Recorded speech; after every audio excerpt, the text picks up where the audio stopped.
All right, class. So, good morning. Today we're going to be starting our day 3 lesson on for our environmental health unit. This is part 2 of our lesson that we went over yesterday, which is how we affect our environment, that being negatively. So, does anybody remember any of the reasons that humans negatively impact the environment that we went over during yesterday's lesson? I'm going to give you all a second to think about this to answer it. All right, so from what we gathered yesterday, we harm our environment through the greenhouse effect, global warming, and the thinning of the ozone layer. Usually these things happen because of the chemicals that we use in our buildings and homes, or the fuels that we use. For today's lesson, we'll be doing part 2 of our How We Affect Our Environment lesson. This lecture, or lesson, builds upon how we as humans negatively impact the environment. Before we begin our lesson, I want everyone to think to themselves of some of the other ways that we as humans affect our environment negatively. We do so many things every day that causes harm to our planet, that can in turn cause harm to our health too. Even if we don't realize it, honestly, it just happens. So let's get started with the lesson.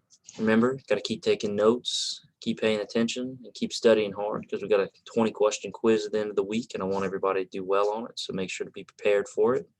So let's kick it off. So to pick up where we left off, like the slide says, humans are our own planet's worst enemy whenever it comes to the health of the planet and the environments around us. The more of us that are walking around, the more problems that can be caused. You could almost say more people, more problems. So last lesson we talked about how the greenhouse effect, ozone layer depletion, and global warming cause negative effects to our planet. In today's lesson, we'll go over even more ways that we cause problems to our planet and our environment too. So the first one that we're going to go over today is going to be destruction and deforestation of the rainforest. Deforestation is classified as cutting down trees for timber and other land uses. Many of the world's rainforests have been cleared within this century, and they do it for a variety of reasons too. It's not just to cut down the trees to use for paper or for resources or anything like that. So many countries clear the forest for agriculture or housing space. Now I know whenever I was in high school I learned about slash and burn farming. They would slash everything on the land, trees included, and then they would burn it. That way it would make all the land very fertile. But then in 10 years the land becomes, unusable. And so they just destroyed a big plot of trees that were there to use for 10 years, and now it's done, and now you can't use it for, another 100 years because it's depleted. So like it says, they use it for agriculture, housing space. They also use it for resources like paper and things like that. So deforestation obviously kills nature, which can cause problems for people in the future, because it can happen in many forms. So why is deforestation bad for humans? So forests and rainforests create resources that we use, such as medicine, food, and vegetation. I bet y'all didn't know that 25% of modern Western drugs, that being medicine, originates in the rainforest. The plant life aids us in creating safe air also for us to breathe.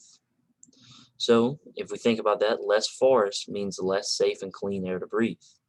It also means that people will go hungry and not have medicine to help and aid in their health.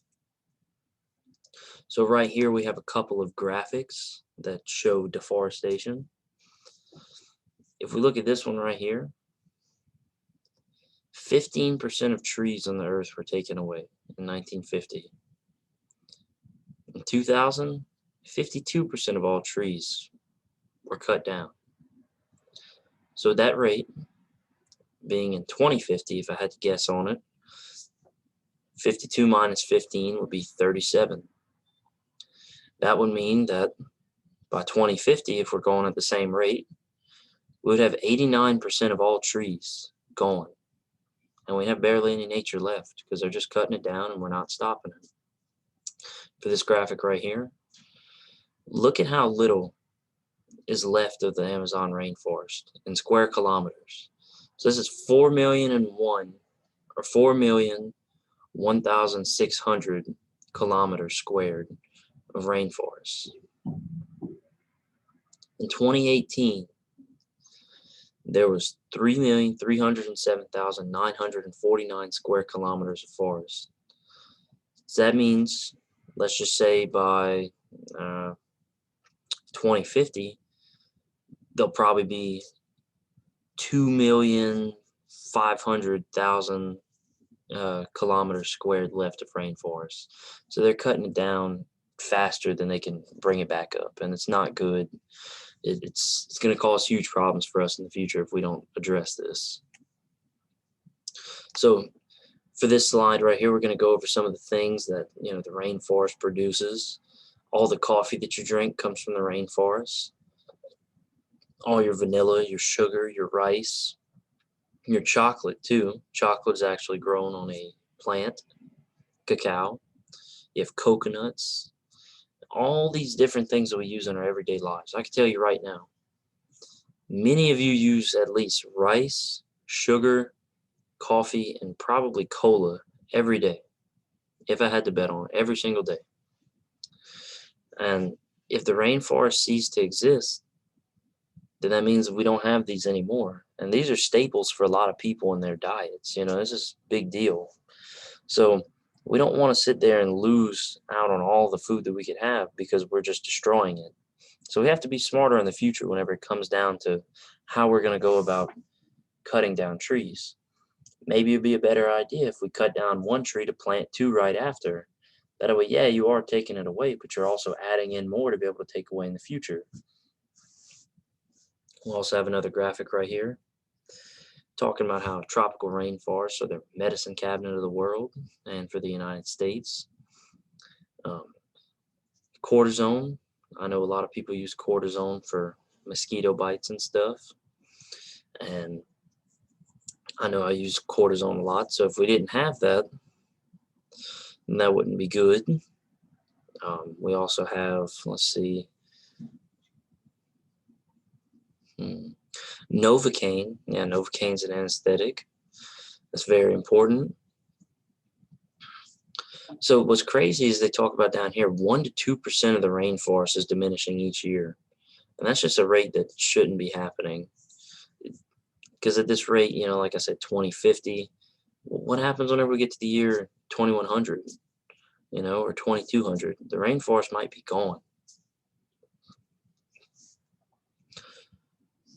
So 120 prescription drugs are just derived from rainforest plants. That's just an insane amount. And to finish off this slide, 2/3 or more of all drugs with cancer-fighting properties come from the rainforest. So obviously, we know that cancer is a big deal. Cancer is causing a lot of problems in the world right now, as well as it has been in just human history, because we don't have a cure for it. But we do have plants and medicines that help alleviate the effects of it. So if we lose the rainforest, then cancer is going to be a lot worse and a lot more painful for those who have it. So this is another reason why we need to keep the rainforest intact. So next, we're going to move on to talking about pollution and all the different types of it, because there's actually more than one. So first, we're going to go over air pollution. So air pollution is the contamination of the air that causes negative effects on life on Earth. Natural events can cause air pollution, but the majority of it is caused by people. Back to this slide to air pollution. I want y'all to think of a way that we cause air pollution. It's pretty common, very easy to think of. More than likely, we cause air pollution, and the reason that you're thinking of is because of our cars. Whenever we turn on our cars, it emits emissions, CO2 emissions that aren't good for us. So that's one of the biggest reasons that air pollution is around today. Also, factories produce air pollution. If you see these big giant smokestacks like in this slide right here, the stacks produce these agents that go into the air and are not good for our environment and make the air unsafe to breathe. So next we're going to talk about water pollution. Water pollution is a contamination of water that causes negative effects on life and health. Water can be contaminated in many ways, such as sewage, chemicals, radioactive waste, and other substances or chemicals that are dumped or spilled into a body of water. This can happen accidentally or purposefully. You know, if you've watched the Simpsons movie before, they trapped all the people inside of that big glass bubble because they were dumping stuff inside their lake whenever they weren't supposed to. But I mean, there is things that happen sometimes by accident that cause everything to become polluted. Like if you look at Chernobyl, Chernobyl was an accident. It blew up the entire radioactive reactor and everything, and it caused pollution to get into the water and the air and the ground near Chernobyl, causing everybody to have to move away. So there is accidents that happen, but most of the time, remember, it's because of humans, because accidents don't happen often. More than likely, it's because of bad people making bad decisions that are harming our planet. So here's a few images of what pollution looks like. As we talked about, cars and factories cause a lot of our air pollution. Water pollution would be, like this right here, these old disgusting pipes pouring out this dark liquid into the lake. The lake's not clear, but I mean, it's like that because they're pouring this unknown liquid into it. And then you could also pollute the ground too. I mean, you could pollute the ground just by throwing litter on it. Look at these piles of trash right here. I mean, it's a mountain. It looks like it's almost near the top of these buildings. So we're going to move on to our next slide, that being littering. Littering is something that contributes to ground pollution for sure. Whenever you throw trash and it starts decomposing into the ground, that's not a very good thing. It causes problems for the earth and for the soil and the animals around it. So littering, in a simple definition of it, is that whenever it occurs, it's because people throw trash and substances in places that it does not belong, like the ground or in the water. Most governments punish people who litter with fines and potentially even jail time. I know that if you get caught littering by a police officer, they're more than likely to write you a ticket for it because it becomes such a bad problem. This used to not be a crime, but because it happens so often, this is why it happens to be a crime, because it's just more common. So, how does littering affect our environment? Littering adversely affects the environment. Littering along the road, on the streets, or by the litter bins, toxic materials or chemicals in litter can be blown or washed into rivers, forests, lakes, and oceans, and eventually can pollute waterways, soil, or aquatic environments. Litter can hurt animals in sea and land environments too.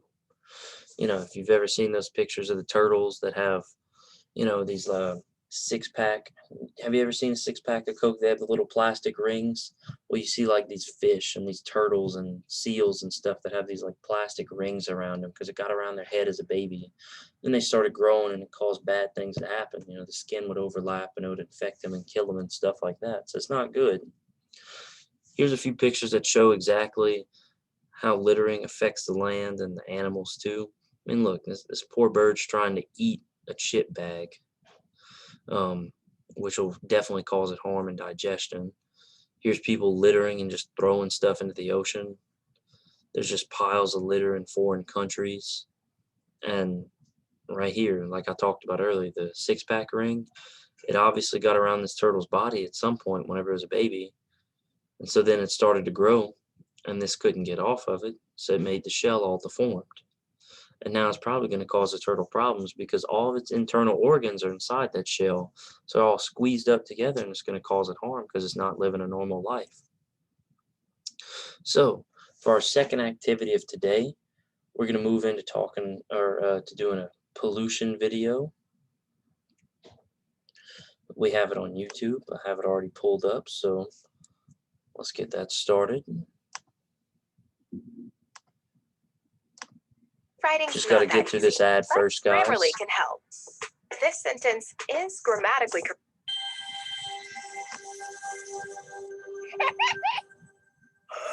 Air pollution. I can't breathe. Because there's so much air pollution. Air is all around us. Humans aren't the only ones that rely on air. Animals, plants, trees, and all living organisms use. Now that's something that I failed to bring up earlier. So we talked about how air pollution is, bad for us because it causes us problems to be able to breathe.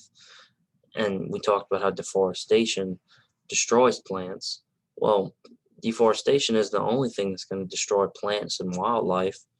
It could be the air too. I mean, if we pollute the air enough, all the plants don't have good enough oxygen to be able to live. And that's going to cause all that to die, causing us to not have enough oxygen and probably have a hard time surviving too. So there's not just one way to cause problems for all of life. If you just let one thing get way too bad, that being, air pollution or deforestation, it'll cause our demise in some way or another. So that's why we need to pay attention to things like this more often. That way we can get it taken care of as a problem to where it doesn't cause harm to us. Use the air around them to live. Without it, none of us could survive. The air is made up of different gases. One of the gases, oxygen, is what helps us to breathe. But did you know that our air needs to be clean? When your hands and face are dirty, you can easily clean them with soap and water. But when the air becomes dirty, it's not as easy to clean. When there is dirt and other substances in the air that shouldn't be there, it's called air pollution. Air pollution is made up of odors, particles, smoke, fumes, and other substances which can be harmful for all living creatures, including us. The substances causing the air to become dirty are called pollutants. Some examples of pollutants include gases with harmful chemicals in them, sand, dust particles, and other materials that evaporate and become pollutants. It is impossible for us to not breathe in these pollutants in the air since they exist all around us. Pollution can travel with the wind from one place to another and spread over many miles. When the air becomes polluted or unclean, it affects the Earth's atmosphere. The atmosphere is like a blanket of air which protects all life. Without the atmosphere, life could not exist. The atmosphere protects living organisms from the heat of the sun during the day, and at night it prevents most of the heat from escaping. Basically, the atmosphere helps keep the living things on Earth from becoming too hot or too cold. The pollution in the air affects this blanket and can become harmful to life on Earth if it raises the Earth's temperature by trapping too much heat inside. Pollution can be caused naturally. Natural pollution may come from volcanoes, forest fires, windstorms, pollen in the air, and other sources in nature. Even the air we breathe out, carbon dioxide, is a form of pollution. And did you know that gas the cows and other animals release pollutes the air too? Wow! So you remember we talked about it earlier. We could accidentally, cause our air or ground or even water to become polluted. That's a pretty fun fact right there because the cows release, methane whenever they use the bathroom. So that's not a good thing. But it's definitely better to have just that happening than, having smoke pouring out of factories and smog being caused and all this kind of stuff. If you have ever gone outside when there's a large fire burning close by, you will probably notice the darkness in the air, even if it's in the middle of the day. You might notice that your eyes begin to burn and your throat becomes irritated too. Sometimes there will even be alerts on the news telling us that the air is harmful to breathe that day. That means the pollutants in the air have increased and it's not safe for people to go outside. Or if they have to work outside, they shouldn't stay outside for very long. This is because the pollutants in the air can affect our bodies negatively. Our lungs need clean air to breathe. When they breathe in dirty air, the dirt gets trapped in our lungs making them dirty as well. Wind can be very helpful at those times by blowing away the dirty air. Rain and snow can wash the dirt out of the air too. Both of those things can help clean our air. Sometimes air pollution isn't caused by something in nature. Sometimes it's caused by humans. Most cars, buses, trains, and airplanes run on gasoline. People use transportation every day all over the world. That's a lot of gas and oil that's being burned and affecting our air. Other air pollution happens when smoke and fumes from factories, gasoline, and power plants release poisonous gases like carbon monoxide into our atmosphere. Another way our air becomes polluted is through. So before we go on, I don't know how many of y'all have ever visited Baton Rouge or Lake Charles, but Lake Charles and Baton Rouge both have a lot of these plants. I know I had to drive through Baton Rouge the other day to go to an event that I was attending, and as I was passing through, there's dozens of plants sitting around the city of Baton Rouge on the outside of it. There was just smoke pouring all out of the buildings into the air. And you don't really think about it, but as you watch this video, you go back to think about that situation and go, wow, that's a lot of bad things going into the air. How is it not causing problems for us? It is, we just don't see it. But if you ever pass through either Lake Charles or Baton Rouge, there's so many plants, and they're always emitting these gases coming out of these smokestacks. So just watch out for that if you visit those places soon. Chemicals that we use frequently. There are chemicals that are sprayed on things we eat as they're growing. These chemicals get rid of the bugs crawling on our produce. Some farmers and homeowners use chemicals to help their plants, grass, and gardens grow. You might think that we should shut all of those factories down so they'll stop polluting our air. However, factories produce electricity, which gives us light and power that we use every day. And most things we buy from factories, like our clothes, our food, our toys, and cars. Now, to talk about these factories, he said that they're usually the ones producing the stuff that pollute the air, but they also produce things that we buy, things that we need, and electricity and things of that sort. I would think that the best way to solve that problem would be to use something that they could burn, or some kind of fuel that they can use that doesn't emit bad gases into the atmosphere, or use different sources of energy, because there's more than one source of energy. You don't have to have stuff burning to create electricity. You could have nuclear power, you could have solar power, you could have hydroelectricity, which is water, and all of those cause less strife to the earth than that of regular electricity plants and things like that. But they've never found a way, or at least they never proclaimed to found a way yet. So we'll get back to the video. Etc. Now that we know what air pollution is, what are some of the effects of air pollution on our environment? When rain becomes mixed with pollution in the air, we get something called acid rain. Acid rain can cause harm to trees, animals, fish, and other organisms. The pollutants in our air can also make it harder for crops to grow. Air pollution can cause breathing problems in some people. Maybe you have heard of someone who has asthma, or maybe you do. Air pollution can be a big problem for people who already struggle to breathe. It can affect our eyes, nose, and throat by causing headaches or allergic reactions. Most of those effects will go away when the air clears up, or even if you go inside. But some effects of air pollution can cause health problems for a long time, like lung cancer and heart disease. Air pollution can sound a little scary. So how do we live in a world where there is air pollution? Maybe while watching this video, you have wondered if there was something you could do to help. Well, guess what? There is. Here is a list of things we can all do to help lessen the amount of pollution that is released into our air. Reduce fireplace use. Carpool to work or school. Ride a bike or walk to a friend's house. Don't keep a car running while you're waiting for someone or something. Turn it off.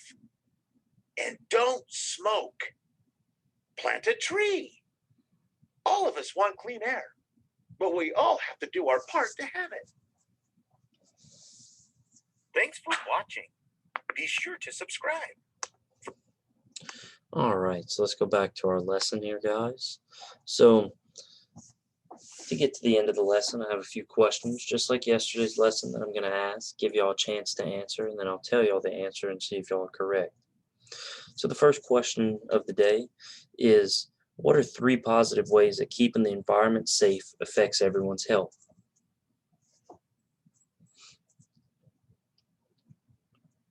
So, by keeping the environment safe, it can positively affect everyone's health by having clean air to breathe.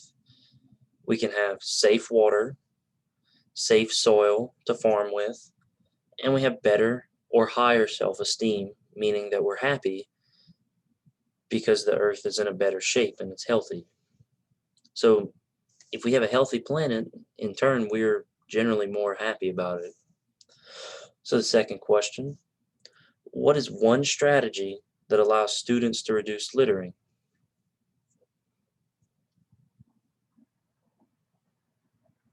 All right, so I would say that the answer will be to reduce the amount of waste that you produce. So don't throw away nearly as much trash and conserve, or recycling bins. Recycling, that's another good way to reduce littering.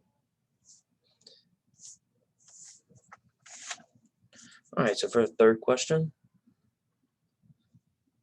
what are 2 ways that car pollution affects the environment? So car pollution affects the environment because it causes temperatures to rise, causes air to be unsafe to breathe, and other things, just how in all of the people using cars at once can just cause even more problems for our air. I mean, it also causes things like smog in cities, which of course makes the air unsafe to breathe, but it's like just a big hazy cloud that goes over the entire city, which is not good. So the fourth question, how can you reduce your pollution output? This one should be a pretty simple one to answer. So the answer, or some of the answers that you could put, there's plenty of answers, but here's a few that I have. Recycling, use cars less or carpooling, and reduce the amount of littering that people do. So for our last question of the day, we have, what are 2 examples of pollution? And here, for the answers, I have all of them listed. There's 5 of them. So the first one we went over was air pollution. The second one we went over was water pollution. There's also land or ground pollution. There's light pollution and noise pollution. Light pollution is having too bright a light that causes problems for the land, and noise pollution is having too loud of noises that cause problems for people around you. So like these factories that have big loud machinery and things like that that's always going, that's not good for people. It causes problems to them and to their health, obviously. So moving on to the closure for today's lesson. So that wraps up our lesson for today. What all do we learn? I mean, I know for a fact that we learned that we harm the earth in more ways than from what we talked about yesterday.